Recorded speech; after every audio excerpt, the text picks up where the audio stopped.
MVP this morning is Senior Program Manager, Catie Ferrara Iannitto, I think I got that right, and Planning Support Analyst, Nicholas Stampar. Catie and Nicholas will also be accompanied by Acting Chief Operator Officer David Parrish. I want to thank you all for being here, and you may present.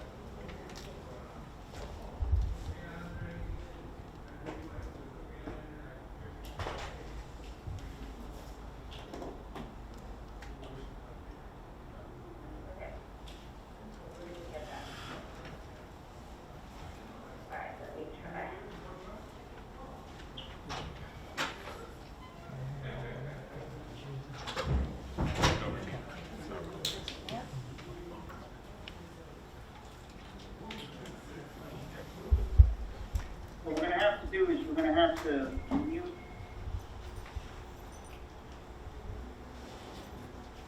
Weren't computers supposed to make our lives easier? All right,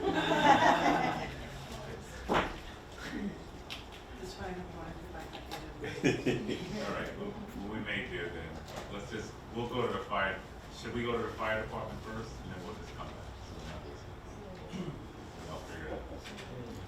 Seconds. Hey, good morning. Once again, I'm Captain Gerard, Rocco, the Fire Department, Fire Safety Education Unit. It's a unit out of Fort Totten, Queens. It's manned by firefighters from all over the city. We go to schools, we go to senior centers, we'll go to events such as this, block parties, anywhere there's a gathering of people, we're there to educate. We need people to know what to do and what not to do in case of fire. I always say fires do not discriminate. The rich, the poor, black, white, new house, old house, it doesn't matter. It can happen to the best of us. In fact, I have three firemen for my firehouse alone, engine 7-1, 2 houses burnt to the ground, and 1 house over $100,000 worth of damage. These are firemen who know how to be safe. Okay, one guy almost lost his wife and 2 kids. The other guy almost lost his wife and daughter, and thank God they knew what to do, and they were able to get out. So that's why I'm here. Fires, once again, don't discriminate. We started this year off terribly. We had 17 people die up in the Bronx on 181 Street. Okay, many things went wrong there. There are facts and there are stories. We can learn a lot from that fire. Okay, we can learn a lot. We have the cold weather here. The fire did start with a space heater. That is a fact. Now, whether that space heater was defective or was it misused? Was it defective? Was it defective and went on fire? Was the cord frayed because maybe the cat was chewing on it, right? Animals chew on the wires because they're sweet. That plastic is sweet. So some places have rodents, mice, they chew on those wires. Was that the case? We're not sure. Or was it not used properly? Was it placed too close to combustibles? Any space heater should be placed at least 3 feet away from anything combustible. Okay, so the fact is that fire started with a space heater. That was problem number 1. Problem number 2, okay, there were many smoke alarms that were activated. The smoke alarms did their job, okay? The smoke alarms went off, and what happened with those smoke alarms? Those smoke alarms were ignored. That's a fact. Many smoke alarms were ignored. People become complacent. Okay, when I first joined the fire department many years ago, I walked into the academy, and there's a big sign that greets everyone at that academy. And the sign says, "Complacency kills." Okay, people became complacent because maybe it's the woman down the hall burning her food for the 3rd time that week. Maybe it's the gentleman next door smoking in the hallway again. For whatever reason, those alarms were ignored, okay? When the alarms are ignored, what happens? That fire is growing. Fire doubles in size every 30 seconds. That fire is getting bigger, okay? So now we got the fire growing. The people came out from the apartment. Fact, the door was open.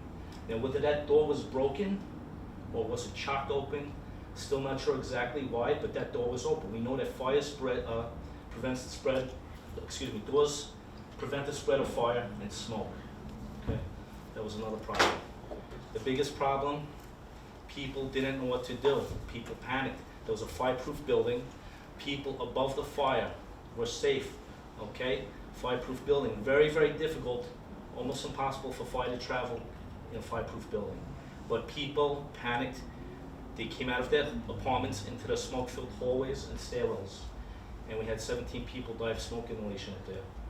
All right, now that's a big problem. That's not the first time, and unfortunately won't be the last. There was a very bad fire, okay, but a lot of things went wrong. We want to educate people, teach them what to do. Like, people know they should have smoke alarms now. Still many people don't, for whatever reason. Okay, I went to a house over in Woodside for a CO activation, and 10:30 at night they were having a small party. The alarm is going off. There is carbon monoxide in that house. It's a good amount. It's definitely a concern, and as the fire department, we have to go there to mitigate the situation, determine where it's coming from, and get some fresh air and open up the windows. Looking up and down in that one house, I cannot find out where that carbon monoxide was coming from. So I go to the house next door. I wake up the house. The owner's not happy. I woke up his kids. I woke up his tenant. I said, your kids are not sleeping, your kids are dying. The CO levels in his house were absolutely through the roof from his defective burner. Okay, $1 million house, beautiful car in the driveway, plenty of nice TVs, not one smoke alarm, not one carbon monoxide alarm. Thank God his house was connected to his neighbor's. Thank God his neighbor had these alarms. Okay, because that would have been front page news. There would have been 6 people on the front page of the paper the next day. That's how bad it was. So people have to realize that they need these alarms. And the people that do have them have to know what to do. You know, the people up in the Bronx, they had the alarms, but they didn't know what to do. They were ignored. Or they came out of a fireproof building where you should, you know, shelter in place, you're safe up there. Right? I have a friend that's, I say, pretty smart, works in the school system. She has 2 carbon monoxide activations in her apartment. Okay, she has one in the living room, she has one outside her bedroom, independent of each other. They both do their job. They wake her up 3 o'clock in the morning. Okay, that's why we have these alarms. When we go to sleep, our nose goes to sleep. You're not gonna smoke. You have to have these alarms. Okay, so they do their job. They wake her up. She wakes up and she sees this. She sees nothing. She doesn't smell anything. She doesn't taste anything. What does she do? She takes one alarm, she puts it in her freezer. She takes the second alarm and throws it out the door. And what did she have? Carbon monoxide coming from her neighbor's apartment. Okay, thank God she was okay. Thank God, you know, she wasn't in the stat in the paper. Right, so it's not enough to just have these alarms. You have to know what to do. You have to know what not to do. You have to have a plan. We cannot prevent every fire. If your neighbor next to you smokes in bed, that's a fire you have no control over. You can't control what your neighbor does. You don't know what their apartment looks like. They may have a heavy fire load, a hoard condition, right? We have no idea what's going on next door. But we can always have a plan. Have a plan for your house. Have a plan for your mother's house. You go stay by your mom for the weekend. Go on vacation. Have a plan. Know your environment. You know, are you staying in a fireproof hotel or is it a non-fireproof motel? You have to know what to do. Fireproof building, if the fire's not in your apartment, you stay in your apartment. You're gonna be safe. You still want to call 911, let us know you're there, but you're gonna be safe in your apartment. Non-fireproof building, in general, 6 stories or less, fire escapes, non-fireproof. Doesn't matter where the fire is, you have to get out. Fire travels very quickly. It'll go from the basement to the roof within minutes. So non-fireproof, always get out. Fireproof, stay where you are, provided the fire is not in your apartment. But always have a plan. That's what we could do. We can't prevent everyone. We prevent the ones we can, and we try to have a plan for the ones we can't. You know, always have a meeting place, especially if you have your kids, your grandkids, they're staying over. Have a meeting place. How many people go back into an apartment looking for somebody that's not there? You know, you have to have a meeting place, something right outside your house. The big tree, the mailbox, the neighbor's house. Have a meeting place, especially for those kids. You have to look out for them. So fire start for many reasons. Smoking was the number one cause of fatal fires. I don't know if that's the case anymore. There's less and less smokers. The big thing is the e-bikes. Okay, why do we have so many e-bikes? Because they're affordable now, and we don't just have the new ones now. We have replacement batteries and replacement cords using inferior products. Right? It's going to be a lot cheaper if you go to manufacturer. You may pay twice the cost of a battery, twice the cost of a charging cord. And that's the problem. They're just all over the place. So you've got to be careful with them. They bring them into the house. Where they put them? They don't wheel them through the living room and put them in the bedroom. They leave them right at the front door, impeding their egress when that thing goes up. All right, impeding our entrance into the building. It's going to take us longer to get in there. The fire's right at the front door, already spread. So we're met at the front door with these fires. All right, we just had a girl in College Point a couple of weeks ago. 8-year-old died, e-bike. I think the 3 before that were all e-bikes. Right after the fire in the Bronx on 181 Street in January, we had the 2 kids scale the building down the electrical conduit down the Lower East Side. All right, e-bike supposedly had a bunch of batteries being charged in it. And that's the thing, they're not just gonna charge their one battery and wait for it. They're gonna have many batteries on charge, so they don't have to wait. And there's always a battery. But the problem, once again, they overcharge. Right, they overcharge the batteries with inferior cords and inferior batteries. So we have to be aware of that.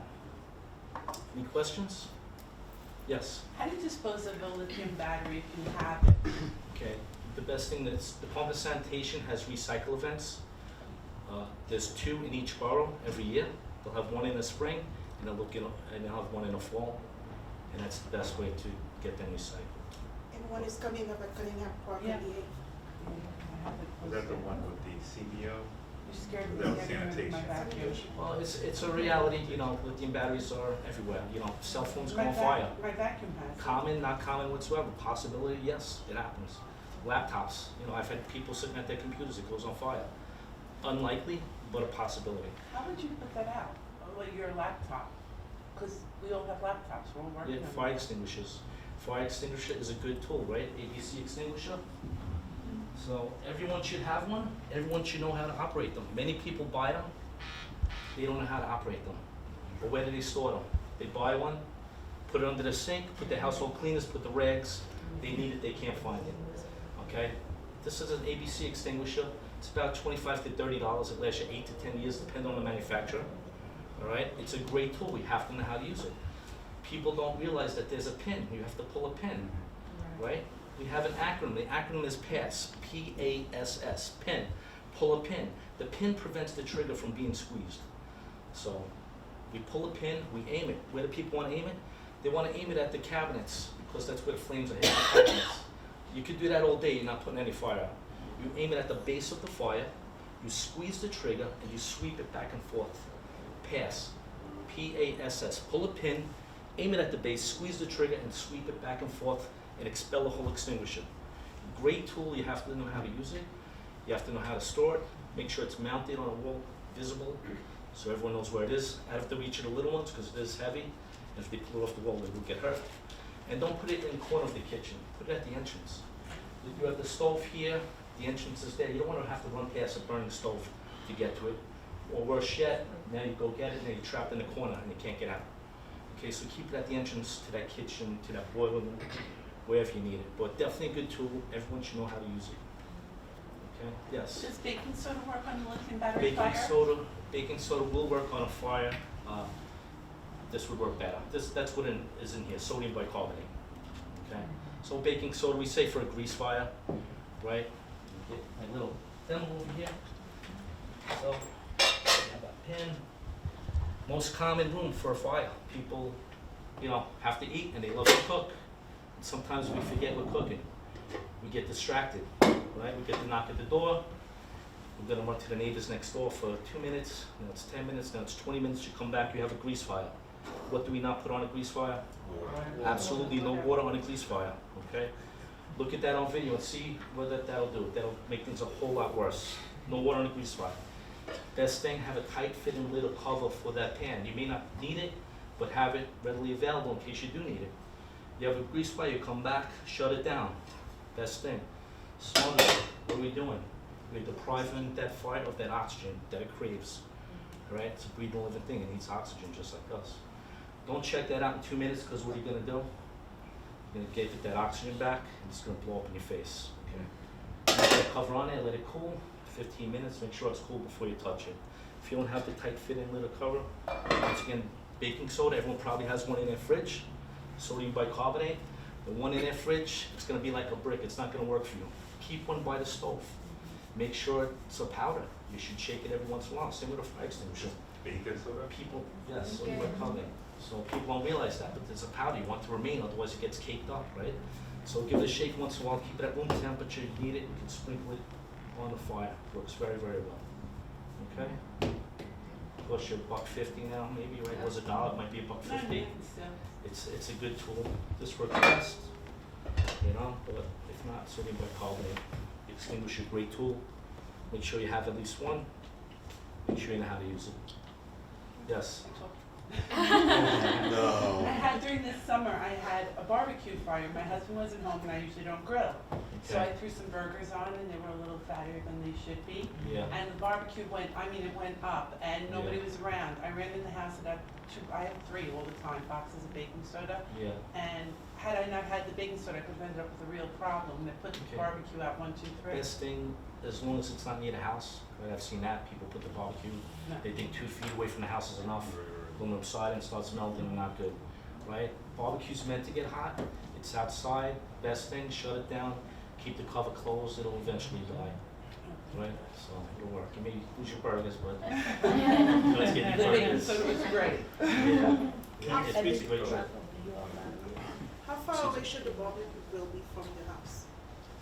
You know, if you have 3 feet, you know, it should really be nowhere near the house. My friend has a house up on the lake, and of course the kids went up there, all the teenagers, and it comes up and up, thank God.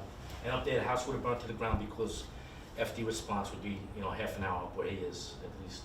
So, at least 3 feet away is good, you know? You have the patio, so I'll make sure Yeah. it's- You just don't wanna take any chances, you know? 3 feet, make sure nothing's above it, like the soffit. Excuse me? The batteries for, The ones that's due by Amazon, they're not approved. oh, That's no, what no, we're no. supposing.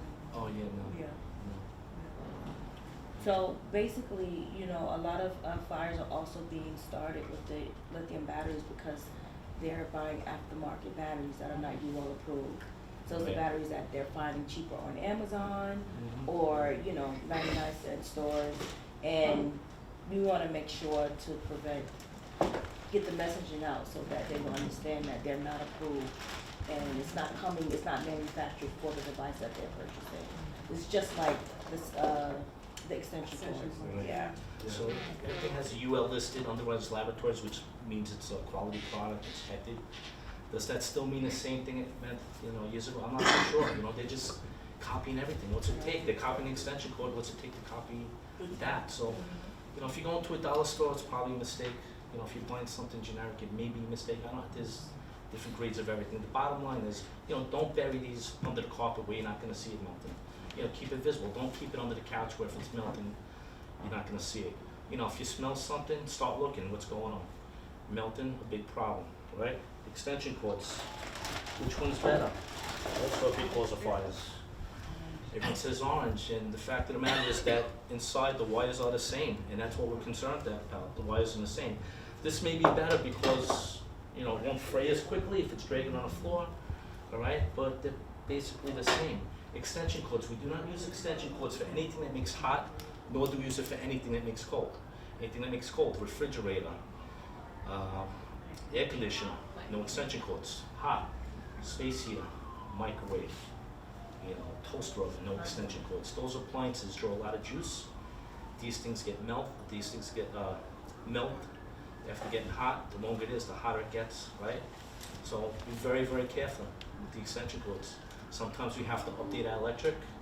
That's not cheap, but maybe you want the microwave here. There's no outlet there, so you use this. You know what? Put the outlet right next to put the microwave right next to the outlet, where you can plug it directly in, and you won't have a problem. Okay. Yes, Mr. No, I Brady. was just saying. Because you got 10th floor. Oh, Chuck, can you speak, so you talked about the Bronx a little bit, and can you speak to just how are you faring with inspections in Queens? Or can you speak to that? I go to the double swing door? Yeah, I'm not involved with the inspection unit, Okay. but I will say that the companies are out there all the time doing inspections. Companies are out there 3 days a week, each unit, doing inspections. But we're just not inspecting during that inspection period, okay? We do a lot of runaround. We do everything. We do water leaks. A lot of people don't know this. We do water leaks, carbon monoxide, you know, kids stuck in a chair. We are in people's houses. We do a lot of medical ones. We are in people's houses, which is a great thing, because as we're going into that house, we're looking at issues. What is the problem here? What could be done better? We warn people. What could be, you know, a fire waiting to happen? We get into a big MD. We get into that building. We may be going to the 4th floor for a water leak, but we go on the floor above. We're looking at the staircases. Are they clear? Are the hallways clear? How many staircases are in that building? So we are constantly inspecting buildings, constantly. And buildings that might be problematic, We have a program, it's called SIDS, Critical Information Dispatch System. Okay, so if there's something unusual, something that's a danger, say if there's a hoarder in apartment 5K, you know, at this building, when an alarm comes in for that building, that address is in the system, it'll pop up, hoarding condition in apartment 5K, that we know that's an issue, right? We will get information as to the general, you know, size of the building and what have you. So it's a SIDS program. So we're constantly inspecting buildings, even if we're not there directly to do it, we're doing it, you know, when we're on that medical run, when we're on that water leak, when we're there for the carbon monoxide leak. Okay? Alrighty, thank you. Give me 1 Thank you minute, so I'm much. setting up, Good okay? Thank you. All right, now we're gonna go to the Department of City Planning. Are you ready?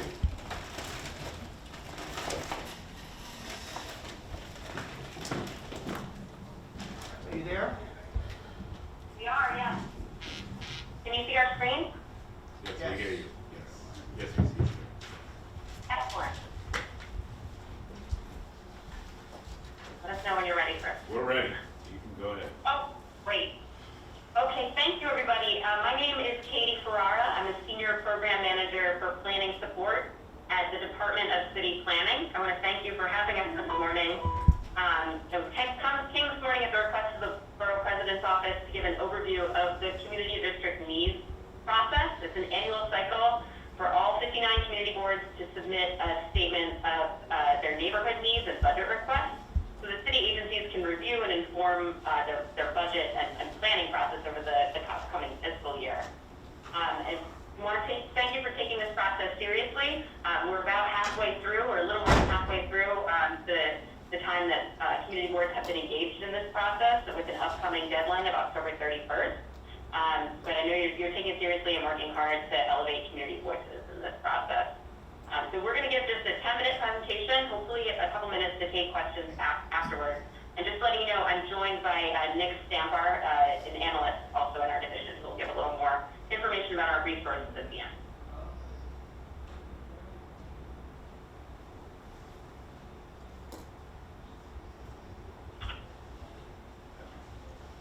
There we go. So first, what is the Community District Statement of Needs? It's a statement that boards submit each fall, and it's actually a combination of 2 annual submissions that are required by the city charter for all community boards. The first component is that Statement of Community District Needs. That's where boards describe issues in their districts and anticipated needs for services and programs.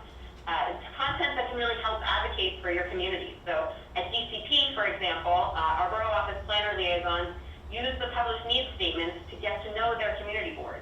We're often referring potential developers to those reports so they can be aware of the board's goals, visions, and needs for a neighborhood. Now, the second part is the budget request. Those are specific capital and operational line items that each board says they'd like to see in the next budget to ensure that it responds to those community needs. These ideally are developed in consultation between the community boards and the agencies, as well as with some public engagement where possible.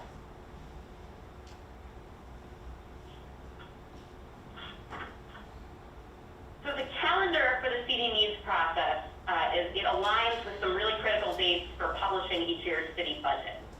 So just where we are now, we kicked off this process in the summer, as we usually do, and the needs statement and budget requests are due from all the community boards on October 31st. After that, the agencies have just until December 15th to draft the responses to all the budget requests. Last year, there were about 3,800 total requests across the city. And next, OMB publishes the agency responses and the budget updates in each version of the following fiscal year budget, starting in January until it's adopted in June or July. And then we start the process over again. So what we really want you to take away from here is just the importance of that October 31st date. Meeting that deadline is something that DCP is working hard to help all boards do this year. This is just a sample schedule of how we recommend boards approach this really jam-packed set of months. I've sent this presentation. We can follow up. I'm not going to go through every detail on this or a few other slides, but it's something that you can receive and we can talk about through a follow-up call if needed. I just want to highlight for now what we we think should be done by most boards in October this month. We're hoping community boards have already drafted certain narrative sections of these statements, and now they're editing and refining them. They should have a public hearing scheduled this month where they're going to aim to ratify their capital and expense budget requests. There may be some edits that come out of discussions during that meeting, and so they should be building in time for final edits. Those are typically completed by someone like the district manager on our web form, our online form, which is called CD Priorities. And those need to be submitted by the deadline of October 31st. And looking forward to November, that's when OMB distributes those requests to the agencies, and they need enough time to give good responses.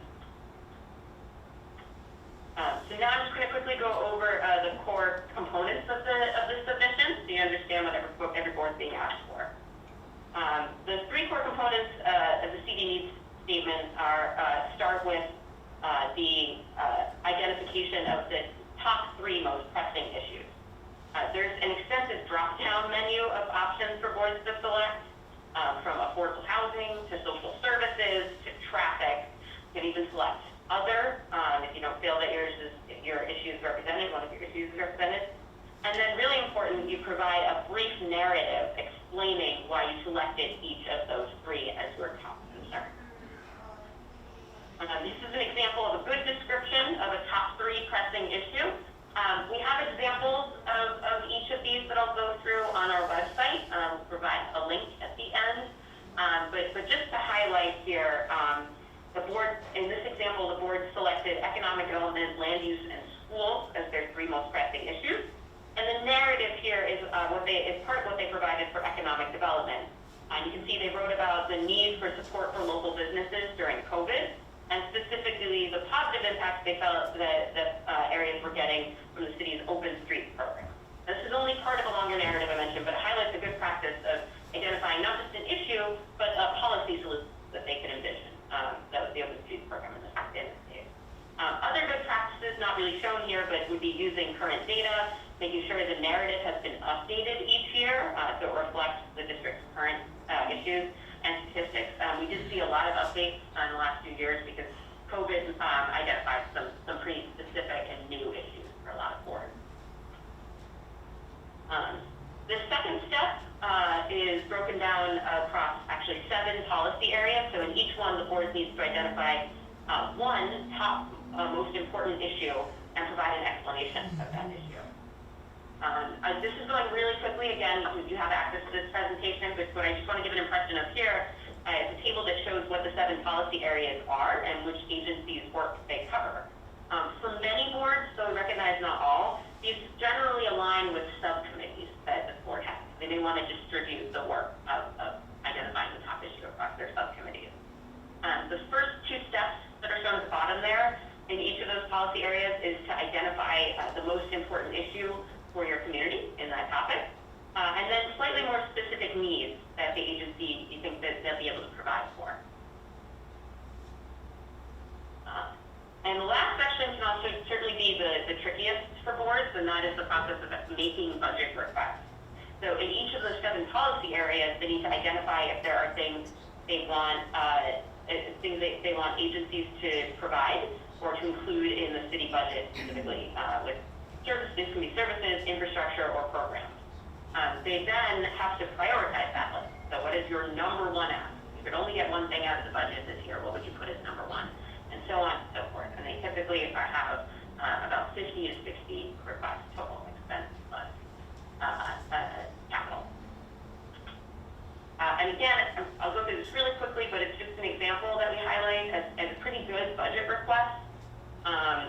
So this, you can see what the budget request each of them asked for, that priority level. So this was in the middle. This is their desired 20 out of total 46. The topic that you identify from a drop-down menu, so that we can categorize these. The explanation, which each board writes out on their own. The responsible agency, and if possible, a specific location or any supporters. So here, the board put a clear and pretty comprehensive request by listing all the repairs that they believe are needed to this park. So lighting, riprap, landscapes, they grouped those all into one request, but they were specific about them. They also referenced a broader plan document, the Riverside Park Master Plan, and made sure that the location was clear. I would say one thing, and maybe ideally they could have identified some supporters. Seems pretty likely to me that there's probably a council member or community group who expressed support for this idea. They didn't provide any here, but perhaps they could. So just in general, we have some tips for boards to consider in making strong submissions across the board. First, start as soon as possible. Again, we want to do everything we can to help boards meet that October 31st deadline. Most of them have been working since early September on parts of this, so we're happy to see that a lot are able to commit to that deadline or close to it this year. The narratives should be clear, ready to publish, and incorporate current data. So first, keep in mind these do all get published on DCP's website, so you want them to be, look like a public document, sound like a public document. And Nick, in a bit, will go over some of those data resources to incorporate current data. Refreshing content is a must. We recommend that you review past agency responses to remove budget requests that were either already funded or you're not satisfied by the response of the agency. Perhaps there's more or updated information that you could add as you include those budget requests next year. We'd like to see content referenced across elements so reports are cohesive. So, you're making a lot of budget requests, but ideally they should reflect largely what was the most important issue you identified in that policy area. So if you identify your most important issue as, say, homelessness services, we expect to see budget requests that reflect that. And you make it a cohesive narrative that they turn this into not just a list of budget requests, but a really strong advocacy document for your board. Now, just in the last 2 minutes, I'll turn it over to Nick just to highlight some of DCP's support and resources. And again, we'll send this presentation out so you can click the links and look at these on your own time and all the questions. Hey everyone, so the city offers a number of different online resources and tools that can be incredibly helpful, particularly in the CD needs submission process, but also just sort of more at large. If you're looking to, let's say, add some specific data to boost the sort of quality of those budget requests, make those a little bit more robust, and you have some questions about how to get that data, a lot of these tools you see here are pretty good resources for answering some of those questions. So for instance, if you wanted to look at previous year's community district need statements, those can be found on the community district profiles website, which is a great tool that allows you to click around the city to different community boards. You can scroll through all sorts of demographic data, look at those past district need statements and a number of other things. Let's say you were looking for something related to where the schools are in your district for a specific budget request having to do with that policy area. The NYC Facilities Explorer will allow you to look up all of the public and private facilities and various program sites in your community district and can help sort of bolster those budget requests in that infrastructure sort of category. Similarly, if you're looking at maybe where the distribution of commercial land is, or residential or manufacturing for that matter, the zoning and land use application online will provide you up-to-date zoning maps for the entire city. That's always good to have on hand. And then if you were looking for some population data, such as how many senior citizens live in your neighborhood, or some other demographic that you were hoping to key in on, the NYC Population Fact Finder would be a great resource for those queries. Borough budget consultations are another great resource in the city needs submission process. In the case of Queens, those borough budget consultations, the borough budget consultations are effectively the arena in which the community boards and all of those agencies that they're making budget requests to can communicate and have some dialogue about what the priorities for each of those agencies are. As we mentioned, one of our tips for quality submissions is, if they do align with an agency's existing priorities, then that could do a lot to, forward that budget request and develop sort of a partnership there between the community board's desires and the agency's existing work. So these are a great forum in which to have those discussions. So keep an eye out for next year during those cycles. Those borough budget consultations are usually a very helpful forum for that. And finally, I suppose last but not least, we are also here as a resource to help you. This is the email address that will get your questions and concerns out to our entire team. And so if you have any questions about the CD needs process, about your community boards, current or past submissions, or budget requests, stuff like that, we are absolutely available to help with any of those issues. So thank you so much for having us today, and I don't think we have a ton of time for questions, but thank you so much, and of course, if you have any follow-up that you'd like to discuss with us, you feel free to contact us through that email. All right, we're gonna get straight to the point there. All right, we're gonna go to District Manager.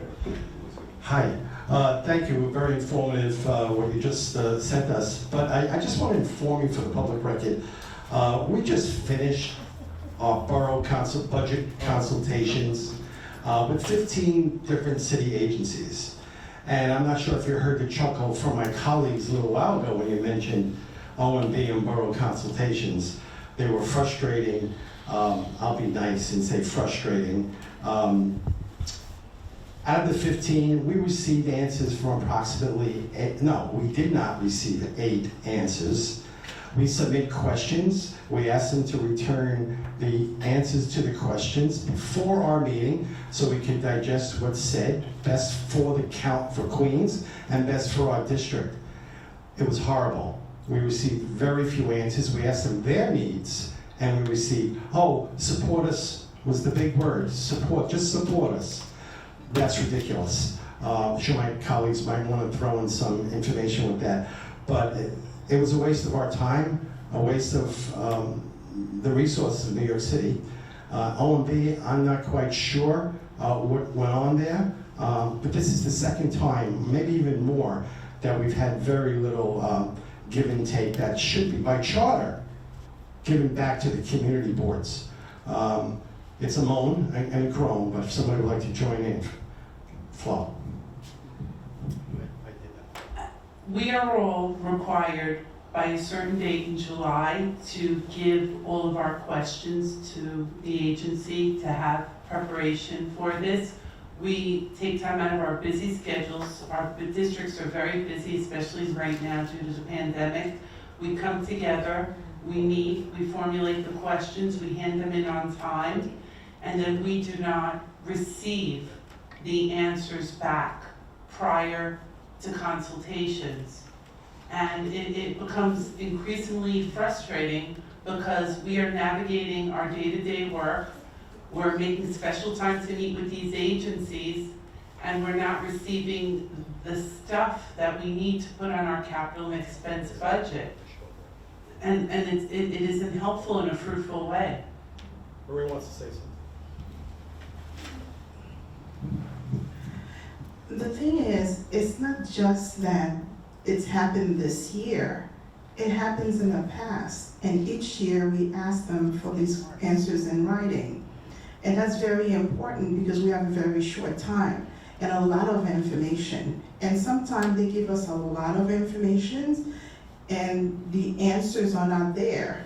So if we have the information and we're able to read it, when we go back to them, we can actually have a conversation with the agencies. And a lot of times what they do, they bury the non-answers with a load of data.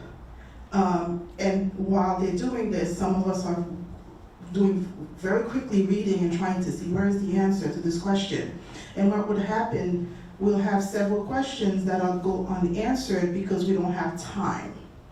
And that's the most important thing for them, to make sure they give us that information ahead of time. Because we do take the time to read the information and go back to our board members. And then board members look at us and ask us, why don't we have answers? And we're doing our best. We do our part. It's up to the agencies to do their part. So I think I understand the concerns and I appreciate them, and I'm sorry to hear that the meetings, the individual meetings at the borough budget consultations are so frustrating. We will discuss that with OMB, who, as you know, are really the managers of those sessions. But I will let you know that our goal at DCP over the coming year, so obviously you can't be prepared for this, current session that we're in, current submission cycle that we're in. But one of our goals over the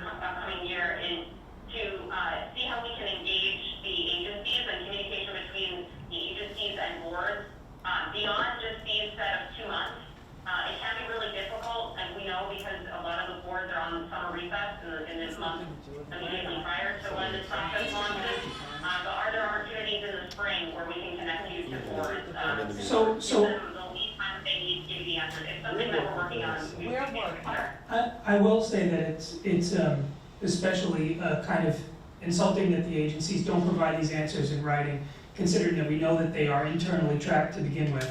All of the things that we ask for are items that are tracked internally by these agencies. If they're ever asked by the controller for this information, it's stuff that they already have. Just in the last year or two, they haven't been turning them over in writing to us in advance to be able to do our work. And I think I speak for all of us when I say that having these meetings, being able to maybe do them earlier on in the calendar year would be fine for us. I mean, the fiscal year ends at the beginning of July, so for us, I mean, the district managers don't stop working even though the boards go on hiatus. So our chairs are still working, we are always still working during the summer. So if it's better for the agencies to be able to meet with us, you know, in August or even in July, I don't see why that would be a problem. I mean, we work through the summer, so. And let me also add, these are the agencies who did not show, Did I give us answers? or did not give answers, did not respond. HRA, DHS, DIFTA, ACS, DSNY, HPD, SCA, DOE. So this is, you know, if we're asking district managers to come up with these reports, I would expect that these agencies would be responsive to questions being raised. And who oversees? So I know it's DCP. I mean, obviously you do this. Okay, so OMB. And who at City Hall, is the City Hall involved in this at all, or no, it's just OMB? I would have to check with OMB to see if they're coordinating with that question. We can follow up. All right. I think I know the answer to that question, but maybe it's a time to heighten the conversation. Because if we're expecting them to come up with these district needs assessments, their agencies have to be responsive. So who is in charge of, you know, I'll save that for the deputy mayor conversation, I think tomorrow, and just make sure that I also allude to the fact that this is a problem. Thank you. We need to add, I'm sorry, that Department of Building actually had answers in writing and told their staff not to give it to us. They told their staff not to give it to us, and only because Anthony Iannitto from CAU happened to show up. And that's when we're able to get the information in writing. I would also like to state that in the beginning, when I first became district manager, all of the commissioners used to show up and they were responsive. I believe, if I'm not mistaken, only one commissioner showed up to this consultation, am I correct? I think so, yeah. I think Alfonso or something. I don't remember. Hurry up, But hurry up. the point is, every commissioner is normally there. I do have a separate question. I just want to confirm this. Everybody at OMB is new, correct? None of the old employees are there right now? Commissioners, same commissioner. Same commission. Well, I'm talking about the people that the district manager is going to be working with to do the district needs. Jay's still there. Jay and Tanya don't work with us when we're putting in the data. Chris is gone. I believe the woman with the red hair, I can't remember her name, is gone. So I have a question about the electronics, because we have had historic problems with the electronics over the past 3 years. So my question is, are the data entry information going to be exactly the same? We're using the same website, everything is going to be the same? There've been no changes to the computer program?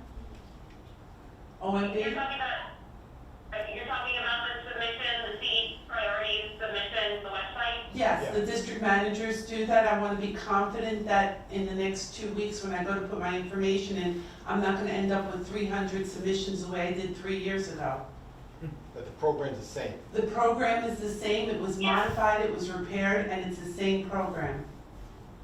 It is the same program. We have uploaded your prior year's budget request into it this year. I think maybe you're describing a problem that you had with that functionality a few years ago. It is otherwise the same program. If you have any issues with it, we definitely encourage you to reach out to us directly. One of our main goals is tech support. We can log in with you, we can make sure everything's there, we can re-upload last year's items. We are working to replace the product. It's not been replaced for this year, but we are working to replace the product. Well, Okay, so, thank you. But the problem was, for some of us, as we're putting in the data and we would call OMB, there's a shortage of staff, and you would be working on submission, and you would have to wait till 5, 6 o'clock to get a call back. I want you to be aware of that, because of the fact we can't work like this. We have committee meetings, we have civic group meetings, we have a lot of other things going on. So when we call, we need somebody to be responsive when there's a problem with the programming. And historically, there's been a lot of problems with the programming. Software bugs. Understood, and yeah, we're happy to work with you directly. But yeah, thanks for the feedback. Unfortunately, DCP is booked for another presentation at this point. We're happy to take maybe one last question, but otherwise want to follow up with everybody that continues to have questions via the email on the screen. We promise to back you. Any other questions? I would rather that they do not Hold on. change, I'm sorry. Right there. Thank you. Fix it. We have this program, I'd rather that you fix it, instead of giving us something new again that's gonna have other issues. Sorry, I really can't hear this. I'm not sure if the mic is on there. Okay. Instead of giving us a new program, I'd rather you fix this one since we know how to use it already. Because sometimes when you get a new thing going, then we find other issues with the new thing that you have going. I'm really sorry. I think it's a question about our new web form plans. I don't really hear the full question though. She's asking, are you saying to keep it the same? Yeah. Or, and even if you're not, like, what does the training look like, and troubleshooting look like for the district managers if you're gonna shift the program? Are there trainings? Oh, yes. In person? Sounds like another consultant is gonna make a lot of It may not money. be productive to have them in person because there's a lot of screen demonstration, but that would take place, the earliest would be next spring. We need to run through product documents first.